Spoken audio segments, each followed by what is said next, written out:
네, 다카이치 사나이 일본 총리가 호르무즈 해협에 군함 파견을 요청받은 나라 가운데 처음으로 트럼프 미국 대통령과 대면합니다. 네, 이번 정상회담에서는 중동 문제가 핵심 의제가 될 수밖에 없는데 미국이 만족할 만한 카드를 내놓을지가 관건이 될 것으로 보입니다. 도쿄 특파원 연결해서 자세한 내용 짚어보겠습니다. 이승배 특파원. 네, 도쿄입니다. 네, 미일 정상회담. 상당히 중대한 시점에 열리게 되는데 현재 시간으로 19일인 거죠? 네, 그렇습니다. 일본과 미국 동부 시차가 13시간 정도 나기 때문에 다카이치 사나이 일본 총리는 오늘 밤 일본에서 출국할 예정입니다. 호르무즈 해협에 군함 파견을 요청받은 나라 정상들 가운데는 처음입니다. 트럼프 대통령과 대면하는 건데요. 청구서를 받아든 일본으로서는 상당한 부담이 될 수밖에 없습니다. 이번 미일 정상회담에서 핵심 의제는 당연히 중동 문제가 될 수밖에 없습니다. 이 때문에 일본은 이런저런 대응책을 준비하고 있는 것으로 전해집니다.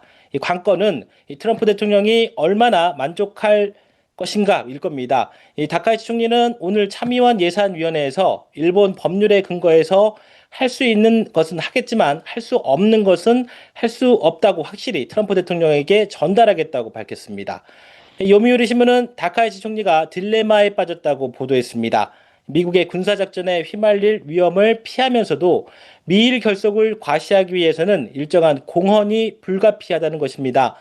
일본 정부 내에서는 이번 정상회담에 대해 최악의 타이밍이지만 피할 수 없다는 목소리가 나온다고 아사히 신문이 보도했습니다.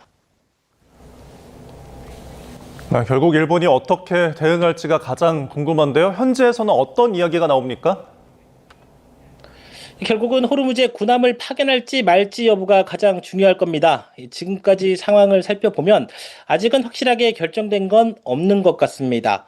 어제 아사히 신문은 정부 관계자 말을 인용해서 일본 정부가 호르무즈에 자위대를 파견하는 것을 신중하게 검토하고 있다고 보도했습니다. 이 다카이치 총리가 미국과 정상회담 전에 어느 정도 방향성을 정하려는 것 같다고 평가를 했었는데요. 이 보도 내용과 달리 일본 정부는 검토 중이라고 밝혔습니다. 오늘 아침에는 다카이치 총리가 아베 신조 전 총리가 지난 과거에 썼던 묘수를 쓰는 방안이 부상하고 있다는 관측이 나왔습니다. 이 도쿄 신문 보도 내용인데요.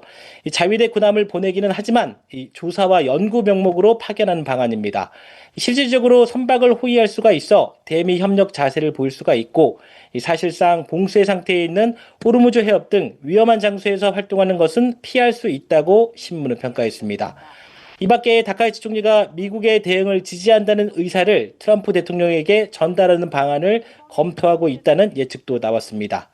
또 일본이 호르무즈 해협에서 항행의 자유가 중요하다는 점을 강조하는 형태로 미국을 지지하는 방안을 고려하고 있다는 언론 분석도 있습니다. 지금까지 도쿄에서 YTN 이승배입니다.